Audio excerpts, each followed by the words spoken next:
I'm in Inglewood, living off Arborvitae. I'm on government assistance, and I run out of money, and I had to buy Pampers for Jelani.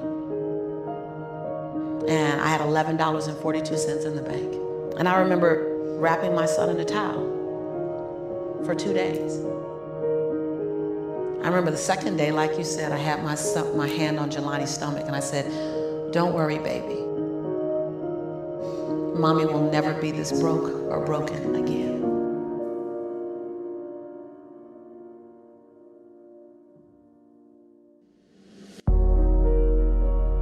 I was willing to find people who had what I didn't have, who were living lives that I wasn't living, who believed things that I didn't know about, and I was willing to become their student. I got up every day and I ate a slice of humble pie. Your conviction, what you're passionate about, your conviction and your convenience don't live on the same block. So if you want to have a conviction for something, you have to sign up to be inconvenienced. The one thing we have to constantly remind ourselves is to create micro wins to get to our macro wins. That we go after the macro win, but we only look at the macro win. I want you to look at the micro wins and get 5 micro wins under your belt so you can create your macro win. We want to be liked. Well, I woke up and I like myself today, so your like is extra. My job is to like me first. I was willing to say every day, "Lisa, you like you? Lisa, are you proud of you?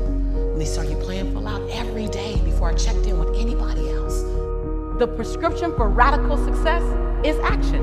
The difference between you and the person living their dreams that you're watching is simply the amount of action. It's not the hookup, it's not the family they were born into, it's not the gender, it's not the culture. Those are all great stories that we get. But it really is the things they did and how much they were willing to do. The reason why a lot of people won't become who they want is because they're too attached to who they've been. See, another reason why people won't get there is because the doorway is for you to fit through. You're trying to carry everybody else through because you're trying to be Rescue 911. And you got to rescue you first.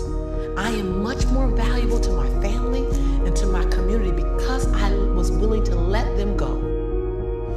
Go through the door myself, teach myself, learn myself, condition myself, and then come back and get them. Cognitive dissonance is the form of discomfort that you put yourself in when you think of yourself in such a way that doesn't match your current behavior. Your mind will be uncomfortable because it doesn't match. So your mind will begin to call you to do the thing to make your mental conversation match your behavior. But there's a calling on your life that you don't get to shake. And it's only yours. No one else has the same calling as you. You want to go somewhere you've never gone? You got to do something you've never done. You got to say something you've never said. You got to go to a place in you that you've never even been. You're not sentenced to this life this way. You chose it. If you wake up every day and say, "I have nothing to protect, I have nothing to prove, I have nothing to hide, I have nothing to defend. Now, who do I choose to be?" See, we're not supposed to tuck our dreams in on the pillow when we get up in the morning. We're not supposed to leave them at home. We're not supposed to do that. That's not what we're wired to do. That's not who we are. Your human spirit doesn't care about the economy. The human spirit doesn't care that my son's father went to prison.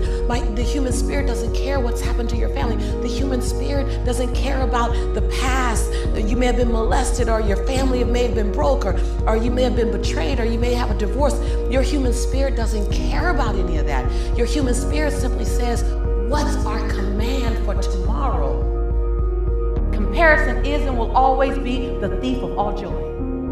And so when you begin to look at people, look at someone as a model of who you can be by taking a piece of who they are, adding it to the uniqueness of who you are. What do you need to do more of? Who do you need to be more of? What do you need to evict from your behavior? You're at the edge, watching someone else live, wondering what it's going to be like when you jump without ever jumping. And I'm just here to tell you, jump.